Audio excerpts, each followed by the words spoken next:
আবার আসিব ফিরে ধানসিঁড়িটির তীরে এই বাংলায়, হয়তো মানুষ নয়, হয়তো বা শঙ্খচিল শালিকের বেশে। শুধু ধানসিঁড়িই নয়, বরিশালকে রূপগতি করেছে কীর্তনখোলা, পায়রা, সন্ধ্যা, সুগন্ধা, বিষখালী, আগুনমুখার মতো নান্দনিক নামের বেশ কয়েকটি নদী। ঔপনিবেশিক যুগে বরিশাল হয়ে উঠেছিল বাংলার আধুনিকতার প্রাণকেন্দ্র। শহর থেকে মাত্র 11 কিলোমিটার দূরে মাধবপাশা দুর্গাসাগর দিঘি। 55 একর জায়গা জুড়ে বিস্তীর্ণ দিঘিটিকে এক নজর দেখতে ভিড় জমান দর্শনার্থীরা। সেখান থেকে একটু এগোলেই চোখ জুড়ানো বিভাগের সবচেয়ে নান্দনিক মসজিদ বাইতুল আমান জামে মসজিদ।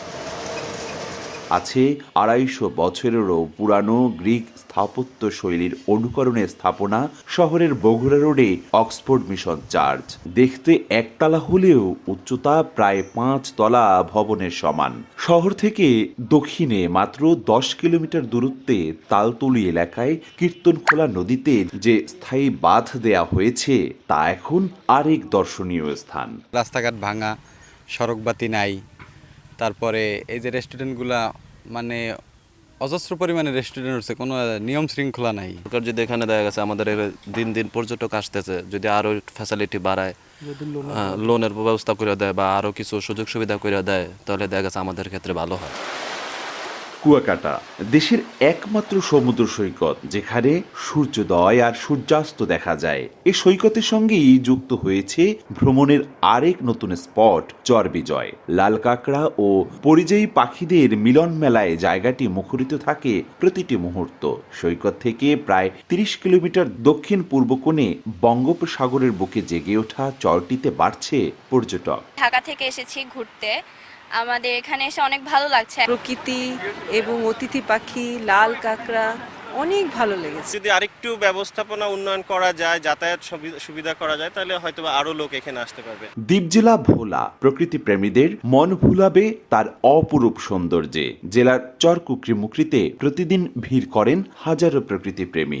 আকাশের বুকে অতিথি পাখির ছুটে চলার নয়নাভিরাম দৃশ্য দেখতে নিজেকেও দুরন্ত করে মন। একই রকম রূপ মনপুরা ও ঢালচরেও। প্রতি বছরই পর্যটক সংখ্যা বাড়লেও বাড়েনি কাঙ্ক্ষিত সুযোগ সুবিধা। বেসরকারি উদ্যোগে কিছুটা রেস্ট হাউস থাকলেও সরকারি কার্যক্রমে ভাটা। সামান্য একটু এইটুকু পার হইতে জনপ্রতি 10 টাকা করে নেয়। আসা যাওয়ার জন্য যাতায়াত রাস্তাটা একটু ভালো হইলে ভালো হইতো। সমুদ্রের ঢেউয়ের মিতালি নিয়ে বরগুনার হরিণঘাটা ইকো পার্ক এবং ট্যাংরাগিরি ইকো পার্কের মায়ায় পড়তে হবে যে কাউকে। জেলার তালতলি ও পাথরঘাটা উপজেলায় সম্ভাবনাময় পর্যটনের দ্বার উন্মোচন করেছে সবুজ বন। তবে নানা সংকটে বিকশিত হচ্ছে না জেলার পর্যটন শিল্প। কাদা বেয়ে উঠতে হচ্ছে, যে বাচ্চাদের নিয়ে আসবো তা পারি না। ঢাকা থেকে আসলাম, এখানে একটু ভালো গেস্ট হাউস করে দিলে ভালো হবে। প্রাকৃতিক সৌন্দর্যের দিক থেকে অনেকটা এগিয়ে থেকেও বিকশিত হচ্ছে না বরিশাল বিভাগের পর্যটন শিল্প। এক্ষেত্রে সরকারের উদাসীনতাকে দুষছেন সংশ্লিষ্টরা। ছোট ছোট কমিউনিটি ট্যুরিজম, সাগর পাড়ে কিংবা স্নিগ্ধ মোহনায় এই ধরনের উদ্যোগ নেওয়ার জন্য রাষ্ট্রের এগিয়ে আসতে হবে। জাতীয় অর্থনীতিতে পর্যটন কেন্দ্রিক ভোলাটাকে যাতে আরও প্রমোট করা যায়, সেই সংক্রান্তে আইন শৃঙ্খলা বাহিনীটাকে আরও শক্তিশালী করার জন্য নির্দেশনা আছে। আকাশ ও সড়কপথের পাশাপাশি রাজধানী থেকে বরিশালের 6 জেলায় আসতে নদীপথের বিলাসবহুল লঞ্চ এখনও পছন্দের তালিকায় এ অঞ্চলের ঘুরতে আসা পর্যটকদের। অপূর্ব অপু, সময় সংবাদ, বরিশাল।